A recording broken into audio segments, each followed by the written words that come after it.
अस्सलाम वालेकुम। आज की इस वीडियो में हम बात करेंगे कि जब हुकूमत इंटरेस्ट रेट को बढ़ाती है तो उसका इकनॉमी पर क्या असर होता है। जब हुकूमत इंटरेस्ट रेट को बढ़ाती है तो हुकूमत को सूद की अदायगी ज़्यादा करनी पड़ती है। इस बजट में भी हमने देखा कि हुकूमत ने सूद की अदायगी के लिए जो बजट रखा हुआ है उसमें 30% का इजाफा किया गया। अब ये जो सूद की ज़्यादा अदायगी करनी पड़ती है इसको किस तरह से पूरा किया जाएगा? ज़्यादा टैक्सेस लगाए जाएंगे। अब हमारे यहाँ टैक्सेशन का निज़ाम इस तरह का है कि जो इनडायरेक्ट टैक्सेस हैं वो डायरेक्ट टैक्सेस के मुकाबले में तकरीबन 2 गुना है। इनडायरेक्ट टैक्सेस जो है वो रिग्रेसिव टैक्सेस कहलाते हैं, यानी उनमें इस बात की रियायत नहीं होती है कि जिन तबकात पर या जिन अफराद पर हम वो टैक्स लगा रहे हैं या जिनसे वसूल कर रहे हैं उनकी टैक्स देने की अहलियत क्या है। हर एक को एक जितना टैक्स देना पड़ता है। यानी कि अगर कोई शख्स मोटरसाइकिल में पेट्रोल डलवा रहा है या कोई शख्स अपनी बहुत ही महंगी गाड़ी में पेट्रोल डलवा रहा है तो दोनों को एक जितना सेल्स टैक्स या पेट्रोलियम डेवलपमेंट लेवी देनी पड़ेगी।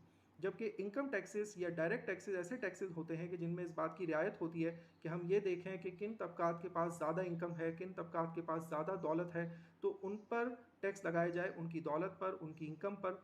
तो इस तरह से डायरेक्ट टैक्सेस में ये रियायत मुमकिन होती है कि हम ज़्यादा टैक्स का बोझ उन तबकात पर डालें कि जो टैक्स देने की ज़्यादा अहलियत रखते हैं। और डायरेक्ट टैक्सेस को लगाने से जो टैक्सेशन का हदफ है वो भी पूरा होता है कि इनकम डिस्ट्रीब्यूशन मुमकिन हो सके, यानी कि जो आमदनी है या जो दौलत है उसका बहाव अमीर तबकात से गरीब तबकात तक हो सके। मगर हमारे यहाँ जो डायरेक्ट टैक्सेस हैं उनका हजम इनडायरेक्ट टैक्सेस के मुकाबले में बहुत कम है। तो जब हुकूमत ज़्यादा टैक्स लगाती है अपनी सूद की अदायगियों को पूरा करने के लिए, तो ज़्यादातर जो टैक्सेस में इजाफा होता है वो इनडायरेक्ट टैक्सेस में इजाफा होता है। इस बजट में भी हमने देखा कि जो इनडायरेक्ट टैक्सेस हैं उनमें इजाफा 22% बजट किया गया है, जबकि डायरेक्ट टैक्सेस में जो इजाफा है वो सिर्फ 18% बजट किया गया है।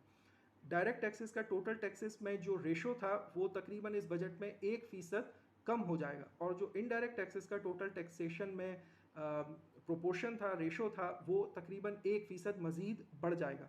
अब जब इनडायरेक्ट टैक्सेस ज़्यादा लगते हैं तो चीज़ों की कीमतें भी बढ़ेंगी, और जब चीज़ों की कीमतें बढ़ती हैं तो वो हदफ भी पूरा नहीं हो पाता कि हमने इंटरेस्ट रेट को बढ़ाया और उम्मीद ये थी कि इससे एग्रीगेट डिमांड डिक्रीज़ होगी और इन्फ्लेशन कंट्रोल में आएगी।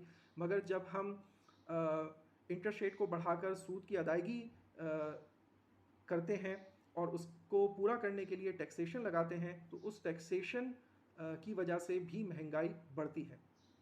और जब हम इंटरेस्ट रेट को ज़्यादा रखते हैं तो इससे प्राइवेट सेक्टर को क्रेडिट आसानी से दस्तयाब नहीं होता, क्योंकि हुकूमत ही जब 14% पर मरकज़ी बैंक से और तिजारती बैंकों से कर्ज़ा हासिल कर रही होगी तो कब बैंक ये सोचेंगे कि वो प्राइवेट सेक्टर को भी क्रेडिट दें। तो प्राइवेट सेक्टर की इन्वेस्टमेंट भी कम हो जाती है जब इंटरेस्ट रेट ज़्यादा रखा जाता है, और इसके अलावा एम्प्लॉयमेंट भी ज़ाहिर है कि कम क्रिएट होगी जब कम इन्वेस्टमेंट होगी। और लोग भी जब अपने तौर पर कोई सरमायाकारी करके छोटे पैमाने पे कोई बिज़नेस शुरू करना चाहेंगे या अपने बिज़नेस को सरवाइव करने के लिए फाइनेंसिंग हासिल करना चाहेंगे, तो जब इंटरेस्ट रेट बहुत हाई होता है तो तिजारती बैंक आम तौर पर प्राइवेट सेक्टर को, ख़ास तौर पर एसएमई सेक्टर को फाइनेंस नहीं प्रोवाइड करते।